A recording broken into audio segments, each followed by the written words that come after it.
Welcome to a live episode of Surviving the Survivor. We bring you the best guests in all of true crime. Don't forget to subscribe and smash that like button. Here's your host, Emmy Award-winning broadcaster, Joel Waldman.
Everyone, we are going to go ahead and get started. So if you could take your seats, we would greatly appreciate it. My name is Sydney Yeager. I'm the Senior Public Programs Producer here at the Museum of Jewish Heritage, a living memorial to the Holocaust. Thank you so much for joining us for today's book talk about surviving the survivor. We hope that if you didn't have a chance before this, that either after this or on another day, you will go check out all of the museum's exhibitions, including the one behind me, which is Courage to Act Rescue in Denmark, which is the museum's first exhibition for visitors ages 9 and up. We also hope that you will join us for our many other programs that we have, which you can find on the museum's website. I hope that you all will turn off your cell phones or anything that makes noise at this time. And as a reminder, we are selling books in the lobby, and Joel and Karmela will be signing copies after the event down in the lobby as well. So now it is my pleasure to introduce Karmela Waldman, Joel Waldman, and Jim Axelrod.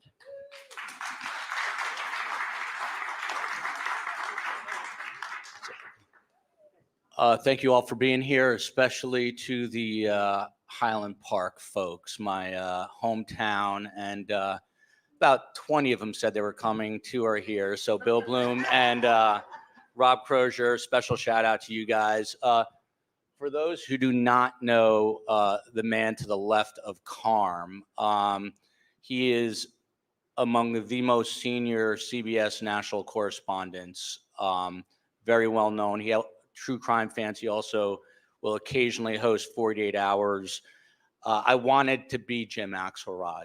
He's about 6-7 years older than me, and Karm has heard me curse many times, not at Jim directly, but at the TV, saying, why does that guy have that job? But look, he went on, he covered, he was one of the first reporters in Iraq covering the war.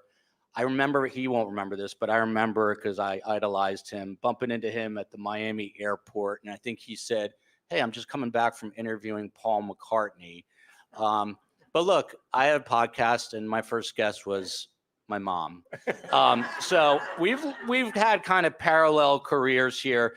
Before I'm going to hand it over to Jim, I promise, but I just want, I've been doing this in the past. I just have to disclose a disclaimer here. There's some lawyers in the house that anything that my mother says or I say cannot be held against us in the court of law. For those of you, I should say, who think that this is shtick, Zach, where are you? Raise your hand. Zach, with his own ears, a few moments ago, heard Karmela dropping F-bombs at me when she thought she was protected. And so she tries to deny it, and Zach heard it. Zach, is that true? Thumbs up? Thumbs up. May I clarify something? Yes. I have witnesses. You only have one witness.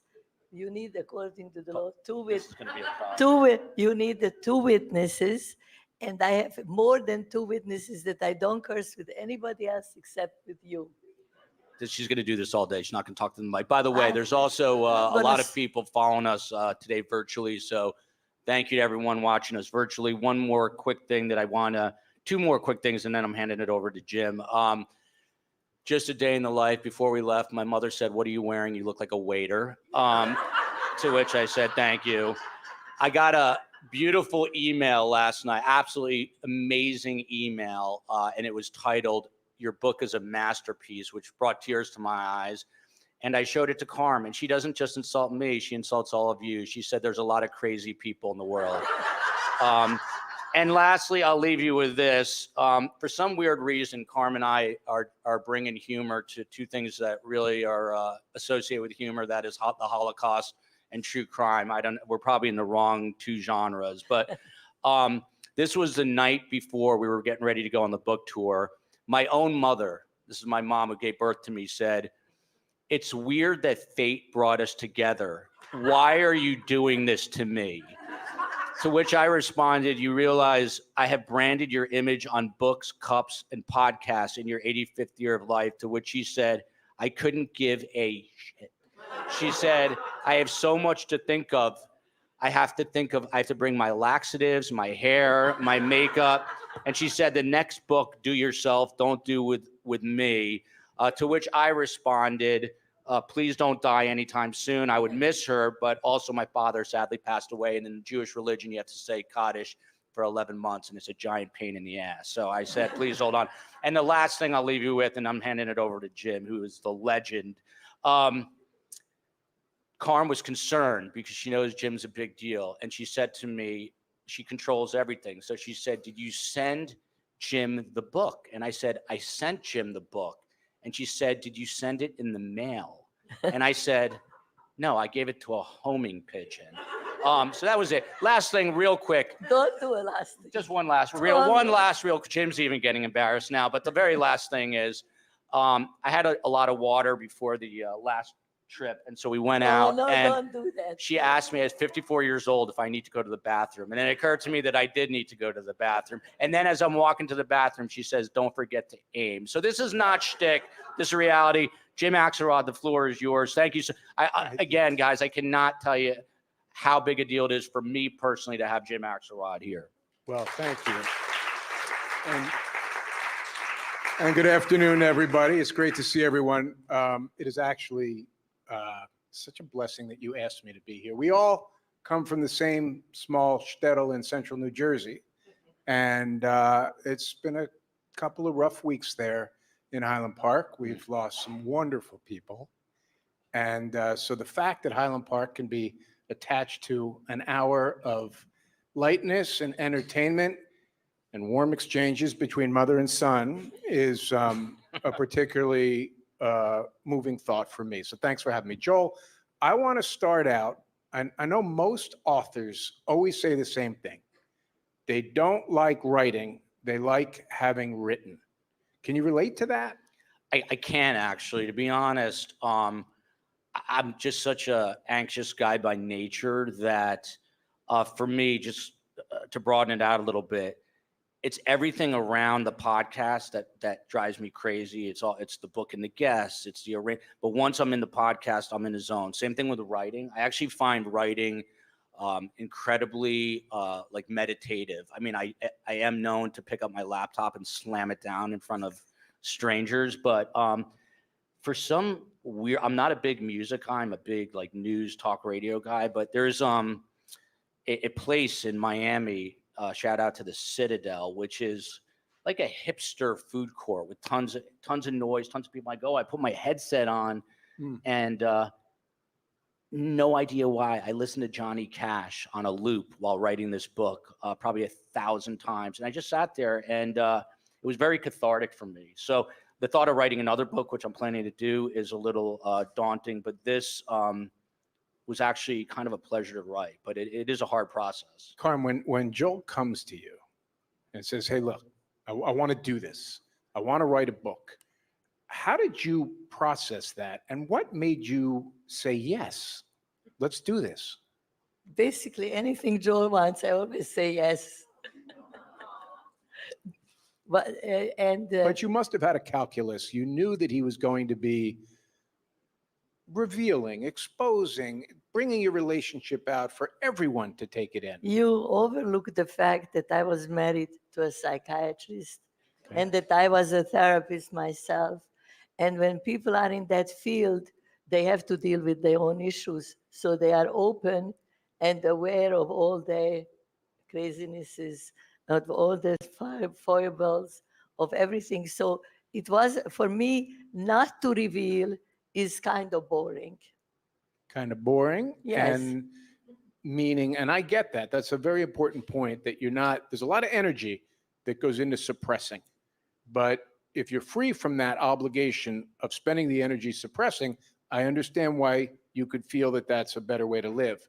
But Joel gets into some stuff in this book, and I have the quotes here so we can talk about it in a little bit, that people might read and wince and go, ooh. I was afraid of that. In hindsight, I was afraid, but I'm not anymore, because the responses that I get, I think people who see the book and who are our, as we call them, STS family, they get it. They accept me as I am. And that's one thing, I am as I am. Well, I want to be clear about something. You have so much to teach us. I just want to, I want to pull a quote here from page 173 of this book, because it's really stayed with me. It's a myth, you said, that you get wiser with age or gain better perspective on life by going through the Holocaust. I had to figure out life just like everyone else. Let me just interject before Karm He answers that. always interjects when I I'm like, Karm, what are you doing? You just ruined the entire book. Everyone's buying this to get your wisdom, and you don't know. But it's, I thought it was a salient point too. Yeah, it's really important. But Karm, tell us, what have you figured out about life? Well, first of all, just to go back why I let him write the book is because I'm so close to the exit. And I felt that there were certain things that were important to me, and important, mortality is not a great thing. So I wanted something left behind, and he offered it to me. Like what? What do Like you want, what about do you my want us to know? life. So the other question was what? Yeah, you're saying as you get closer to the end, that there's a lot more yesterdays than tomorrows. Yeah. And I understand that. Yeah. You wanted this sort of memorialized. Here's what I thought about life. Give me a few. Give me a few important bullet points that we all can take away from this conversation that will inform us about life. Well, I think there is basically one major bullet, like cannon bullet point here, is the try to enjoy what is there to enjoy, because nothing is really guaranteed. I like my voice is not guaranteed. Nothing is guaranteed, and at any time, we can slip on a banana peel, and don't go later on when you are 85, like I'm now, and say, why didn't I do this? Why didn't I think that? Why didn't I enjoy that? Why did I let that go by? It's better not to set yourself up for regrets later on. And then let me just quickly add that Karm actually, I don't live by pretty much anything I say, but Karm really does live by what she says. So she really does live such a optimistic, positive, upbeat life. And that's the real reason I really wanted to write this book. It wasn't so much, it's about a quarter Holocaust and the rest is life advice, but it's, if more people emulated her minus the cursing, it would be much better off. And by the way, we had a whole slideshow, and I'm handing it back to Jim, I promise, in 1 second, but we're not, the slideshow today is not going to be coordinated with a talk. And shout out to my dear friend Eva Hoffman in the back. Highland Park is here. But one thing I did want to say, and this is not political, this is just what I think another reason this book is very important. We see what's going on. I know Jim's going to get to this, but we see what's going on, and these are pictures of the campus. I will do that. But I saw a headline last night. Joe Biden is upset about the tumult, it said, on college campuses. So he is speaking at Morehouse College, which is great, but that's a black college. He should be speaking at Yeshiva University this year. And I'm not trying to make a political statement, but there's a lot of Jew hatred out there, and it needs to get addressed. Jim, I'm sorry. Well, Karmela, I mean, Joel brings up a pretty interesting point. You do look at life through different lenses than most of us, just given how your life started and what your childhood was like. When you see current events, when you see the university protests, for instance, what do you make of that? Well, I may repeat what I said before, because now we were for a week going through Boston and different places and talking about the book. And I said that, unfortunately, it reawakens the pain. What's happening right now is what was repressed or in the background of my thoughts. Suddenly it becomes more central again because of the outside events. And then I have a friend here who is a survivor. And I have a friend in Israel who was my roommate and the survivor. And I complained to her that I'm in pain. And she said to me, it's all your fault. By the way, she survived and she's a great architect. really award-winning. She didn't roll up and lying in a fetal position and sucking her thumb. But she said, it's your fault. I said, how is it my fault? She says, you are living too long. You know, it's funny. I so wish I could apologize to my grandparents, because they would talk to us when we were kids about what can happen. And we used to, I remember like thinking, I grew up in Highland Park, New Jersey. It's the 70s, the 80s. What are you people talking about? Stop being ghetto Jews. Like and I've wanted so much to be able to say to my grandparents, you kind of had a point. And I'm sorry I didn't listen a little more closely. Well, nobody could have foreseen this. Nobody could have foreseen this. There is no way, if you take, what happened in Spain in 1492, when the Inquisition and so forth, you have some sign that history repeats itself, but it's not the same. The day it happened on October 7th, I said, somebody came over and said, oh my God, it's a new Holocaust. And I said, no, it isn't. It's not a Holocaust. It's a pogrom. It's a pogrom like in Russia before the Holocaust, when they killed a group of Jews, but it's not a Holocaust. And then can I continue with this? Please. I came to the conclusion that what is happening now goes against the slogan, never again. And then somebody pointed out, no, it's not. Nobody said that there will be no anti-Semitism or Jew hatred ever again, but the response is different than it was before. So we are not as powerless and as completely at the mercy and kindness of the Gentiles as we were before. All right, let me just switch gears a little bit here. I kind of feel like I need a coin to see who goes first on this one. I want to talk about your relationship. All right? She can go first. So just tell me a little bit about the dynamic between your wonderful son and you. Maybe I should ask my daughter. No.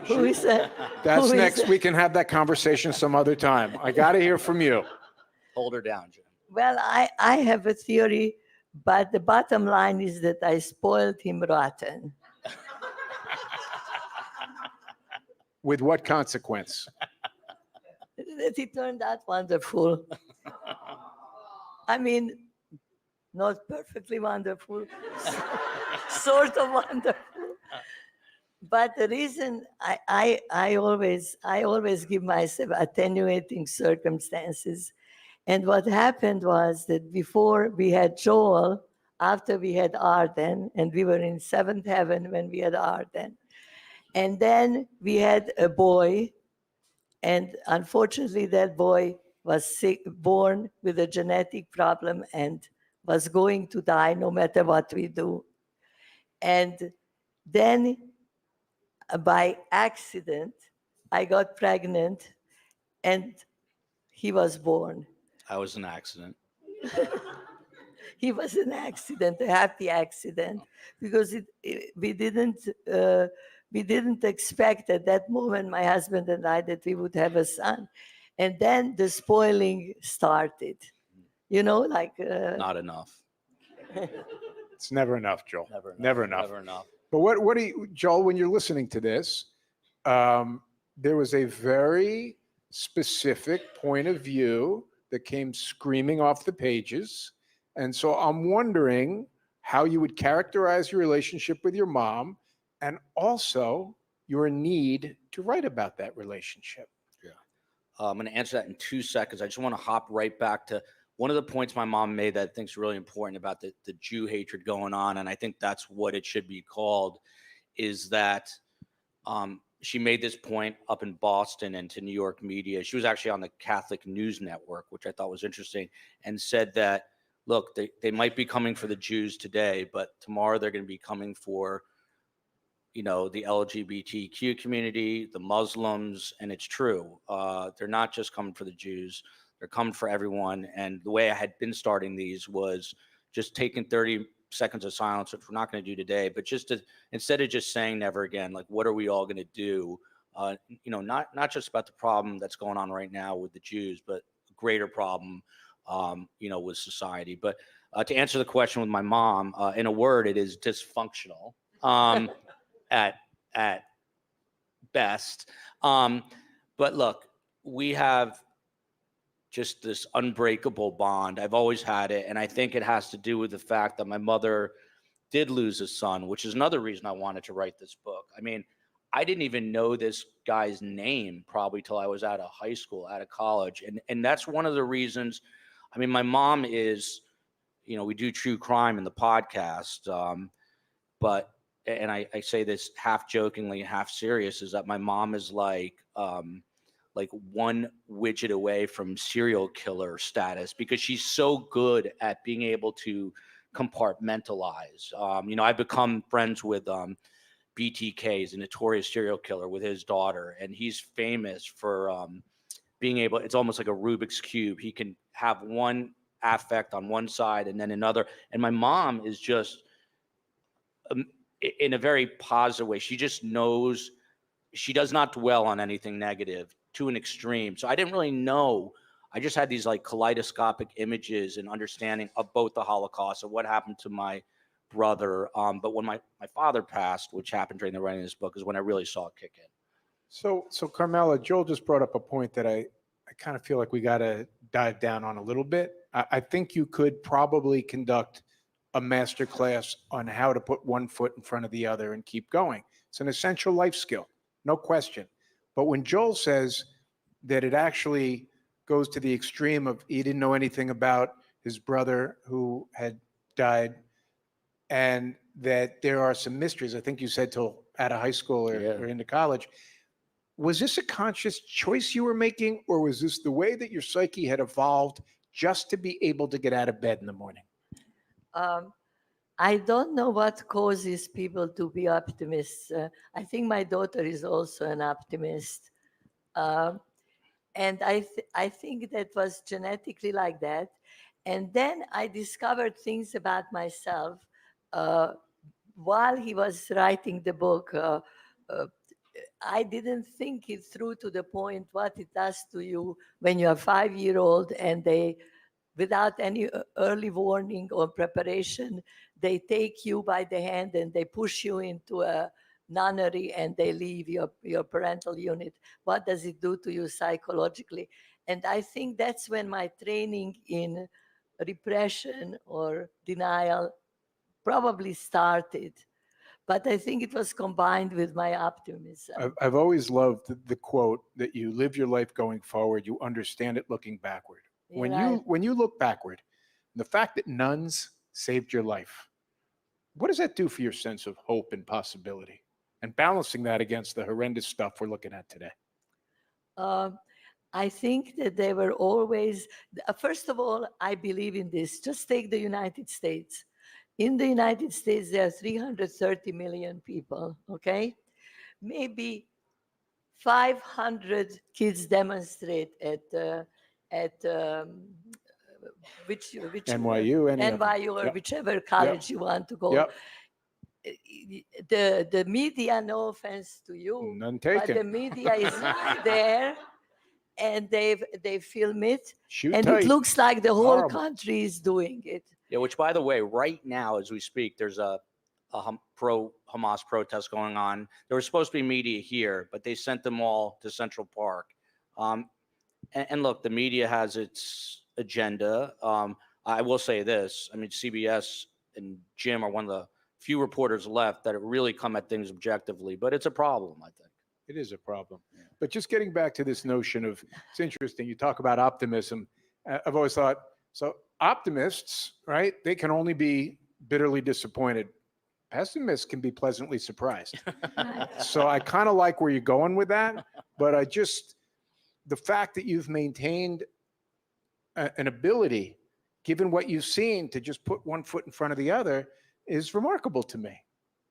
Well, when you read the book, because I see my friends are holding books, when you read the book, you realize that his optimism killed my father. And it's not an easy thing to deal with. You Perfect know? cue, by the way. This is Karmela's father, whose name was Latzi, And this L-A-T-Z-I. picture is very interesting because I was like such a queen of denial, like queen of the, that I never really dealt with how much I missed him. And when I was about 35 and some other things happened, I would, in my mind, remember this picture of my father and me and cry a river. During my lunchtime, I would go, I was working, so during my lunch break, I would go for therapy. And then I would come back with all puffy eyes. I and never go knew this. It after- should have been in the book. See, these are things, there's so many bits and pieces that continue. Next time you're writing, when you're writing the next one, Joel, just hang with me. Yeah, that's it. But what's interesting real quick about this is this photo's her father. This photo is after the war. No men are left. No, so- the two men were gassed in Auschwitz. My father, that's my mother. So my father was missing, and my grandfather. And real quick, and Jim's going crazy. Like, this guy keeps interrupting me. But But why her new I knew the deal when I said yes, Joel. my grandmother's new husband was also a Latzi. So I took the Z-I from both names, and that's my daughter's name. My middle daughter, ZZ. But there is a wondering funny that. part That's to wonderful. it. What's that? In French, it means something different. Oh, yeah. In the book. All right. So let's talk for a second, since we're at the book. Yep. The title is not just Surviving the Survivor, a brutal conversation, a brutally honest conversation about life and death with my mom. Some of it is brutal. I just want to run a couple exchanges by you. Okay. Page 62. Joel, I literally cannot stop worrying about money. Karm, I can't cure stupidity. Neurotic people like you are exhausting. Page 66. Joel, is anyone going to care about this story? Karmela, you're an idiot. This is for you. Page 67. I'll stop after this. Joel, I'm going to have an aneurysm. Karmela, you deserve one, moron. Now, this one serious question before I talk about the trauma this is probably inflicted on Joel. But one serious question. When you read the book now and you see that in print, does any part of you go, oof? Like, I think if I wanted to, yes, but I don't want to. Joel, what about you when you read it? Here's a funny thing. I haven't really read the book since it's been in print. I'm one of these.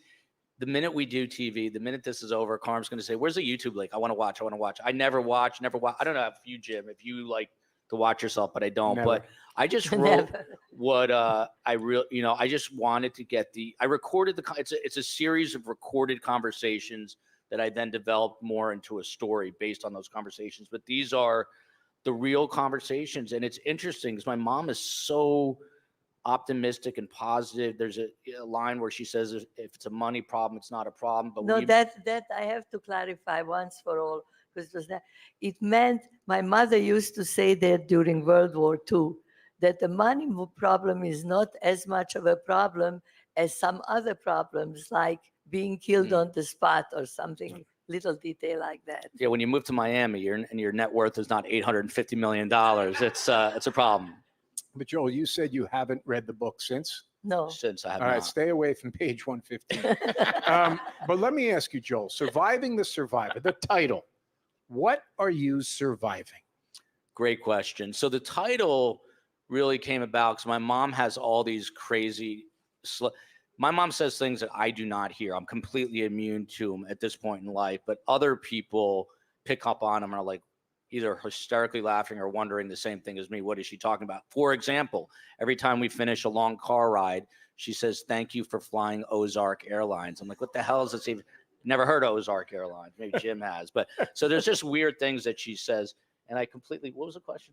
Well, I was just wondering what you feel like you're surviving in the relationship. So my mom said, used to say, and it was the original tagline for the podcast is, we're all just trying to survive in a rough world. And so I just kind of ripped off of that. You know, my mom is my biggest fan. You heard that she said she spoiled me rotten, but she's also my biggest critic. I mean, she is, Michael Moore had a show, The Awful Truth, and she does not hold back. I mean, she is, what I said, the subtitle is brutally, I mean, she's brutally honest with me to the point of, you know, not fearing ripping me apart. And it's tough. I mean, when you grow up, you know, she's been to hell and back many times. It's kind of, I make the analogy of being kind of like the son of the little league coach. She's harder on me than anyone else. So I'm trying to survive for her, but man, I don't. JL Coven, I don't know if he's here, but he's coming back as an amazing stand-up comic. JL, shout out to JL, does the best Trump impersonation and Mitch McConnell in the entire world. But no, he said when my mom, God forbid, passes away, he's a stand-up comic. He said I'm gonna have to change the title to I Survived the Survivor, but I really don't want to have to change the title ever. I'm gonna be an absolute wreck and a disaster of a human being if I go before her. He's planning already. Yes. He's being. So, Did you think to yourself, as you were figuring out what your approach was going to be to raising kids, what he's saying here, she's not just my biggest fan, it's wonderful, but my harshest critic. Was that a conscious thought that I need to be the truth teller in Joel's life? Yeah, I have 2 children. I'm lucky. I don't think I ever treated my daughter the way I treated my son. She never cursed, Art is saying, in front of her. No, Joel can be very, very, very sweet and a little annoying. and I really resent when he kind of, and he admits it, he does it with me almost, right? true. The complaining, the quetching, True. he does it with me. Fetch. Yeah. Him with me. Only with you. More Only with with- you. You know, there's something, and I don't know. And we had a very nice balance because my husband was sweet, kind, soft-spoken, supportive of Joel, very right? Yeah, I don't know that the psychology is, that's my sister in the front row, perfect child, BU 6-year med, became a doctor. So, and you know, my dad was a doctor. I just always have had this kind of a chip on my shoulder. I don't know why. And I've always felt like, especially with my mother, that I've got to prove something. I don't know what or why. And I'm not proud of that. So but it's Joel, just, the success that you're having with this podcast and with this book, does it, and I want to talk about the origin of it in a second, but you're raising it. So let me ask you now, does the success that you are having with this round the edges of whatever feelings you might have had about my dad's a doctor, my sister's a doctor, what am I doing? Is My this success doing it? brother-in-law is that. Brother-in-law? Make him feel better, Karmela. brother-in-law, the list goes on. His nieces. Anybody else? His Let's get him. nieces. Let's have him 2 feet 6. Nieces went to MIT. But Joel, what about that? The success you're having Honestly, now? no, I think it's, I don't know what it is. I think it's some sort of defense mechanism for me where I just have to keep this chip on my shoulder. And Jimmy, you know this better than anyone. I mean, news is the most cutthroat business in the world. And my goal was to get to a national level, which I did get to. But I never felt like I quote unquote made it. You know, Jim has legitimately made it in the news business. So, and I don't know, you know, psychologically, I don't know why that is. But I used to ask my mom back in 1983, when I used to listen to Howard Stern during tennis practice, I would say to my mom, is Howard Stern really this crazy? And she goes, he's crazier. And that's a little bit like me. I mean, I'm a little off, you know, but I'm always, I have to constantly strive to do better. And I don't know what that's about. How did this all start? I mean, you did, as you say, and you may not see it, you had a very successful career going. And to your point, like, I've had conversations with some pretty big recognizable names all about what they didn't achieve. So I think it's just part of the sort of a universal human thing. But you were there sailing along, successful, decide you want to do this book and podcast. Why? How? How did you build a podcast that became so successful? Part of it was to save my marriage because I started late in life, and I had, I didn't start reporting till I was 35, and most people who achieve success start very young. Like the Anderson Coopers, the Jim Axelrods, the Jake Tappers of the world. They start young, and I got into it. I started as a producer, but I didn't get into the on-air thing, and I always felt this extreme sense of urgency, but I was traveling at Fox News Channel probably 3 weeks out of every month because I was on a breaking news team. So anytime something happened, I had to go. And I was just having my first 2 children, and it was really hard on my wife. And I realized, there's a lot of failed marriages in TV news, and I had to make a choice. My dad is who's a psychiatrist and passed away, big proponent of free choice. And it was a really hard decision. It was a really hard decision. And I struggled. I got really down for a bunch of years. And then I had this idea for this podcast with my mom, and I kind of clawed and crawled my way back. And I think that's what inspired me to write about my mom, because she's always done that at such a higher level. With so much more extreme.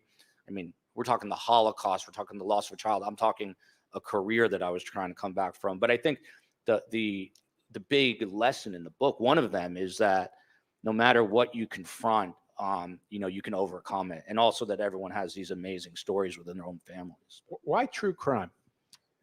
So the true answer to that is we thought we were going to be Mrs. and Mr. Rogan, and you can't just have a podcast where you talk about nothing. We found that out very quickly. And I've always been fascinated by true crime. I was one of those guys that watched every Dateline episode. I'd watch Forensic Files. I remember one time having a conversation with Brett Baer of Fox News Channel. He said, "How could you watch that?" Like, he was like incredulous. Like, who watches that? I didn't think anyone would ever watch that. I'm always intrigued by that. My mom's got the background as a therapist, and we stumbled across this horrific story that Karm likes to say is like the Waldmans minus the murder, which is a Dan Markel murder. He was Toronto born and raised, Harvard Law School. He was a rising legal scholar, and there was a hit put out on him by his mother-in-law and his ex-brother-in-law, and the ex-brother-in-law just got convicted. The mother-in-law is going on trial, and Karm does like to say we're sort of like them minus the murder.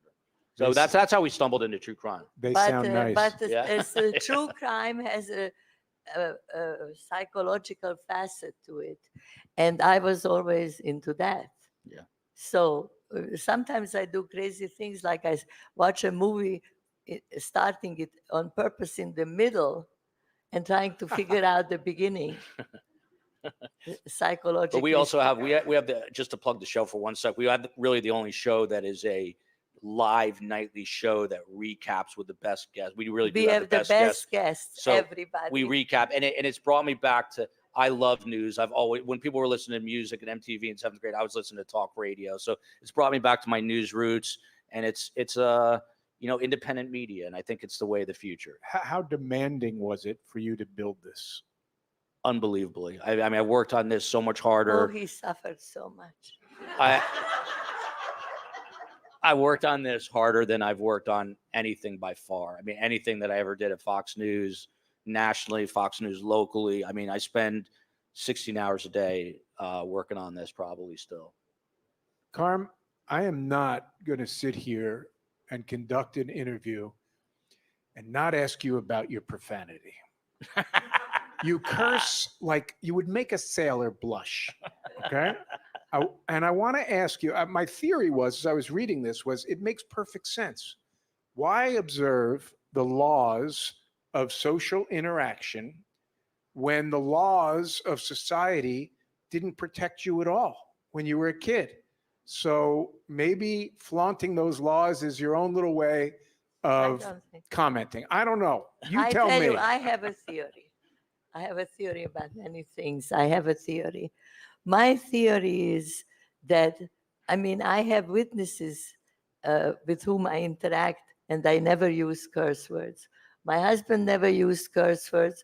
My daughter doesn't. My son-in-law doesn't. My granddaughter, who is here, never does. And it's like some people speak Pig Latin, right? Yes. This is our private language.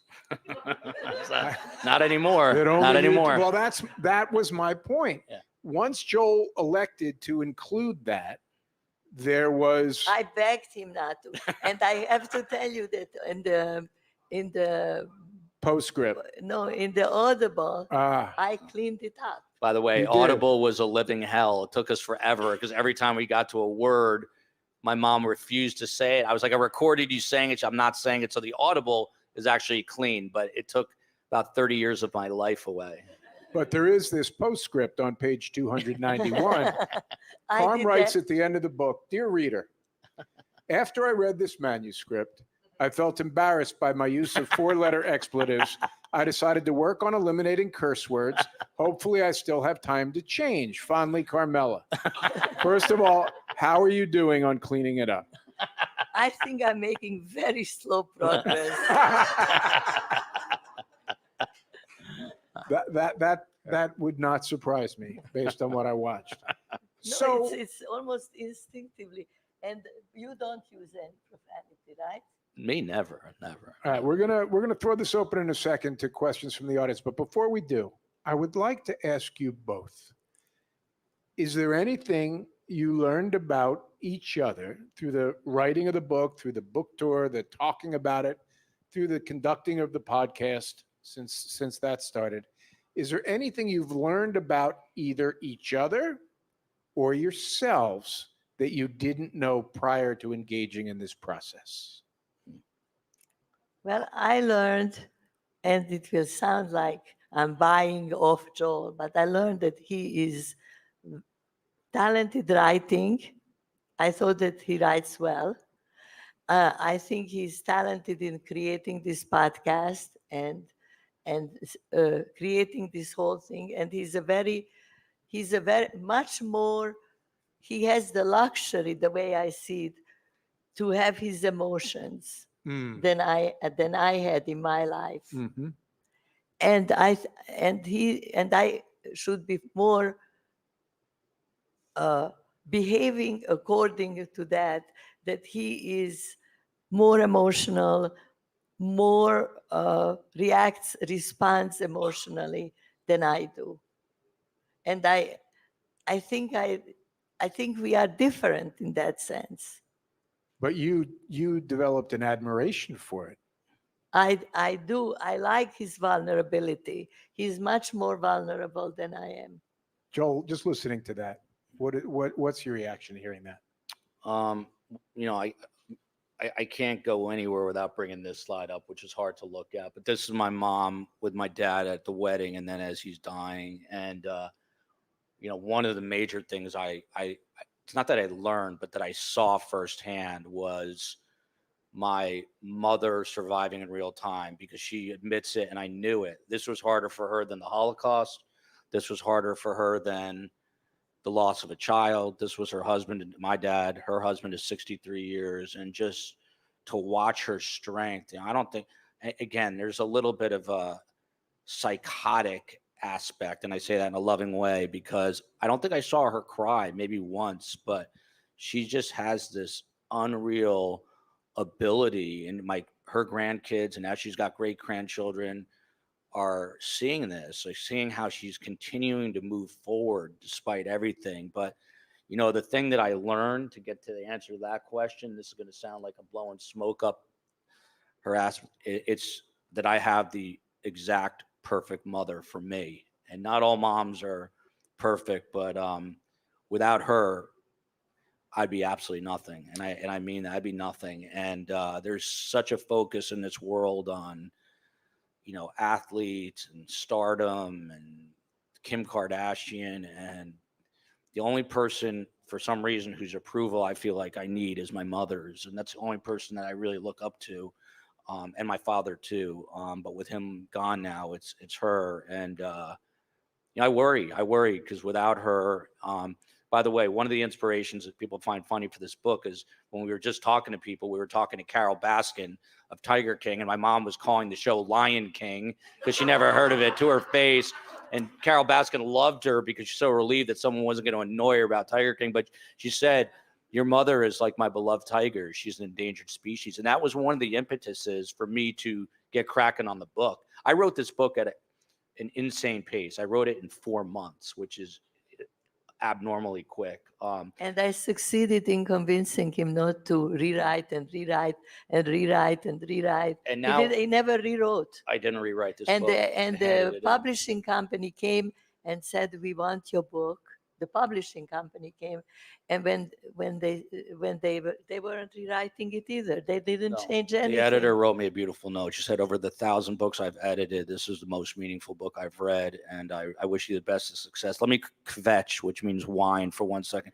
My biggest worry now that I can't let go of, and I probably brought up 10,000 times in the car, granted I do have a little OCD, is that I'm so afraid this book is not going to reach as many people. And it's not a sales issue for me. It's just my mom's story and the way I tell it, I think can benefit so many people. So the biggest gift anyone can give my mother I is just sharing the book. And let the record reflect that here on this Sunday in the Museum of Jewish Cultural History, Joel felt the need to translate kvetch. Not All everyone right, knows. let's do we have, I don't know if anyone from the museum is here. Do we have microphones, or you don't maybe need one? Just super quick, Any- I want to just say, Sharon, Eva, to my oldest friends, Eva just lost her dad, and it was super sad. And a lot of us are now going through that, but love them. Crozier, Bill Bloom, all my Highland Park friends.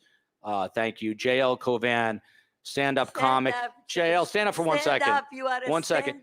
stand-up Just tell Karm and I something in a Trump voice for once. This is not political. Just say something, JL.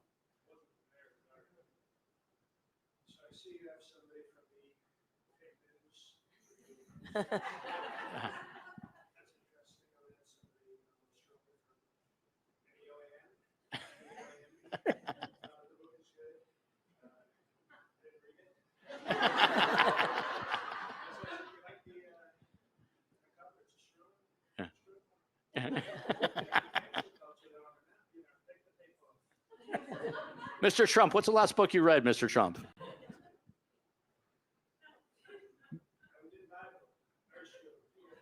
What, a Marvel book? Thank you, JL. He was in the show Billion. Who's got a question? Right here in the front row.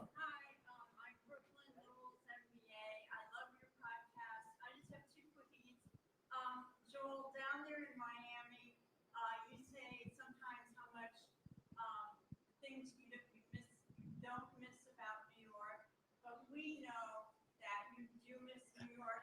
So what is it that you miss most about New York? And the second is, Karm, right before you gave a quote about how your mother gave birth to you twice, and I was wondering if you could repeat that to the crowd. That's a beautiful, yeah. I told Just the one word answer is I miss the energy. I miss the people, great people in New York City. But Karm was telling me this. I forgot that she even told me, but it's interesting. Go ahead, Karm. And please ask questions. Microphone. I spoke in different venues, and I never mentioned that I told my mother, and I feel that most mothers give birth once, but the way she escaped with me on the morning when they were taking us to the cattle trains to take us to Auschwitz, and guaranteed when we get down, children were immediately gassed. So I was guaranteed to be gassed, and she took me by my hand, and she took me out of the ghetto and walked away like pretty nonchalantly, walked away. And that was the second time she gave birth to me. So my mother was pretty amazing in that sense. And I am very grateful to her. One of the things real quick, I grew up with a picture of a nun in my house, and I just thought it was normal. I didn't know what was going on. And I didn't really find that out till probably college years when I was at Brandeis University. Before. Yeah, I should have asked. Maybe it was a good idea to tell me, but listen, it was a guy named Dr. Scherzer, not a Jewish guy, and then a nun that saved my mom. So It's the righteous Gentiles, and there's an organization for that. We just did a podcast where we're going to donate some of the proceeds of the book sales to that. And look, they put their lives on the line. They would have been shot and killed I at the have my spot. very good friend here, also a survivor Yeah. friend, and she was also saved by righteous Gentiles. Yeah. But questions, please ask. Don't be shy. In the back there. Another doctor. Another doctor. So my question has to do with how you saved your marriage by changing your career. And by the way, I was a team doctor in professional sport for a number of years, so I get it because I heard from the players how difficult it is being on the road. Mm. You went from being on the road where you were never home, being at home, working your ass off, starting up a podcast where every waking minute you're working on the podcast, short of not sleeping. How did you arrange your schedule so you were spending more time with your family? Great question. The short answer. So my marriage has always been really good, thank God. With my wife and my mom, my wife's watching. Very similar. They have, let's put it this way, short tempers. So the short answer is, I just didn't want to get to the point because I saw so many people in TV news whose marriages fell apart that it was a good decision. But now it's just much more easy to manage. It's basically work from home. My kids do say, Daddy, why do you sleep so late? And I'm like, leave me alone. I was up till 4 a.m. Because we're doing it all. We're building thumbnail. We walked into a brand new startup called News Nation where we did an interview with WPIX, and there's 350 people working there. And I'm like, how is this sustainable? So I do think new media is the way. It's a hard But thing you to put forget forward. to tell the most important thing here, and we cannot let this question go without mentioning COE. The COE, the chief of everything. That is my wife. She's watching. There's Space Coast, the COE. We've got Mod, Steve Cohen, who's amazing at booking our best guests.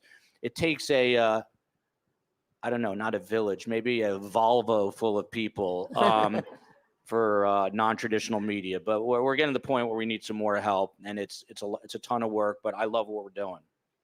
Who else? Question, anybody? Yes, in the front row here. Hello. I was so blown away, Karm, by your love story. I was breathless from it.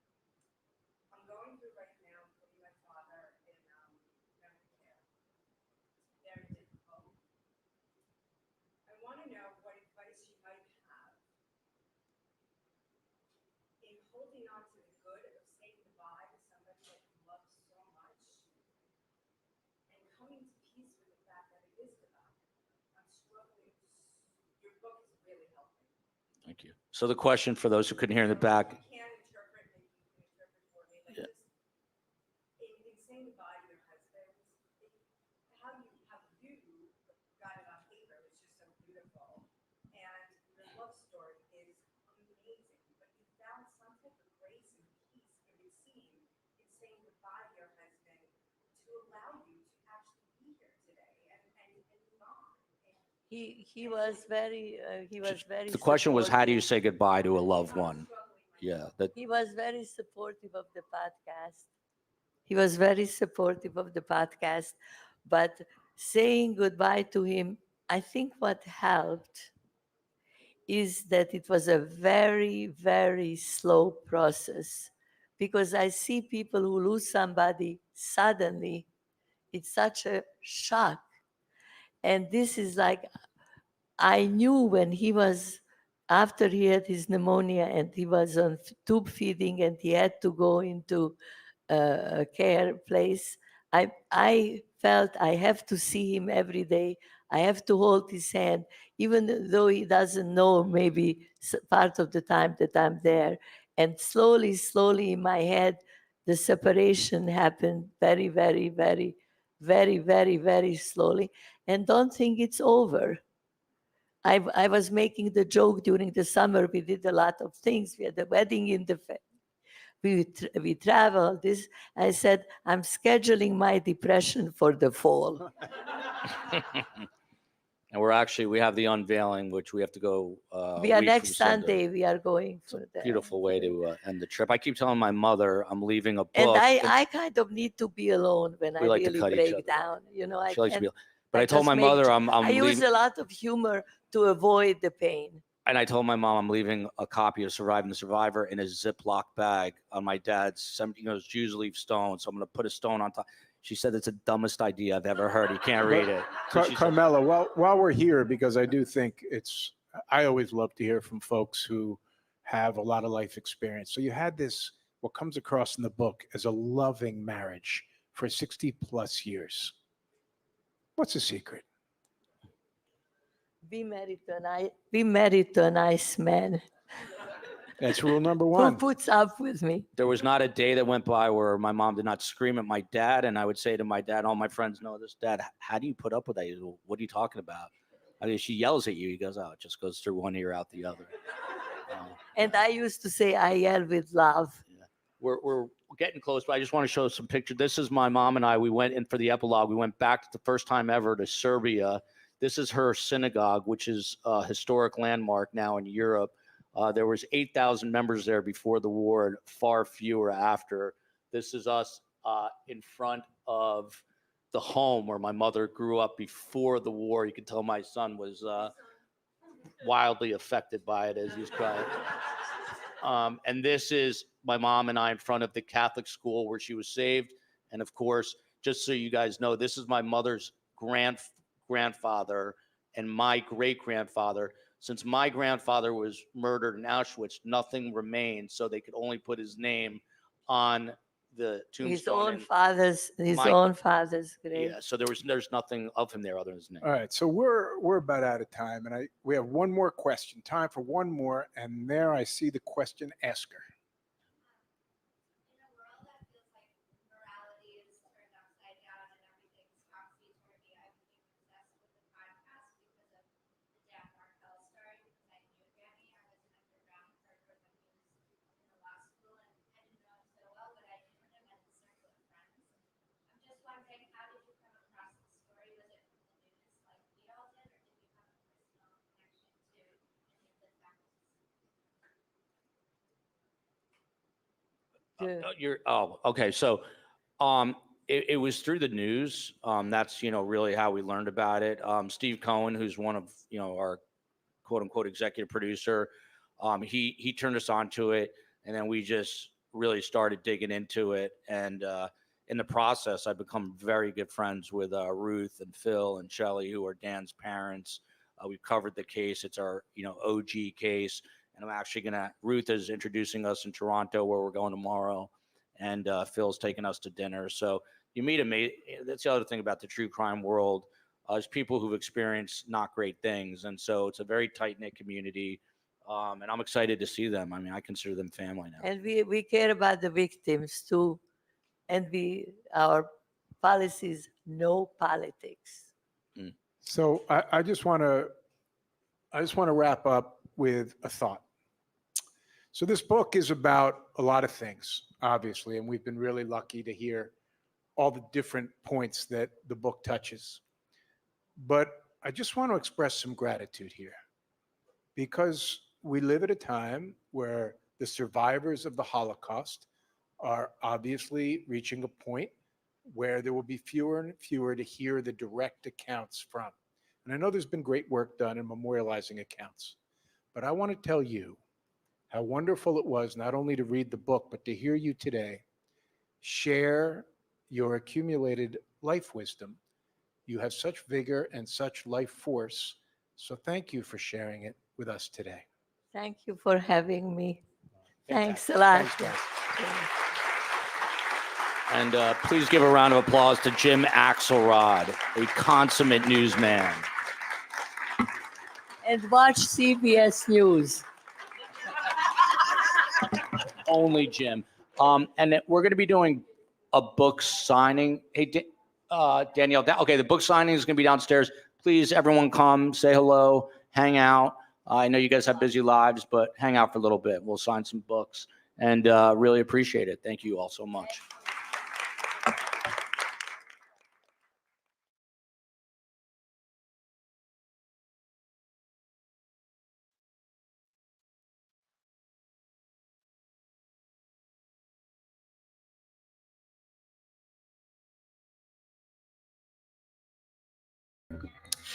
All right, guys, it's the COE here. I just wanted to say thank you to all of you for being here for such a meaningful talk with Joel and Karm. They were just live in New York. I am going to wrap this up, but just wanted to say thank you to all of you. We appreciate you very much.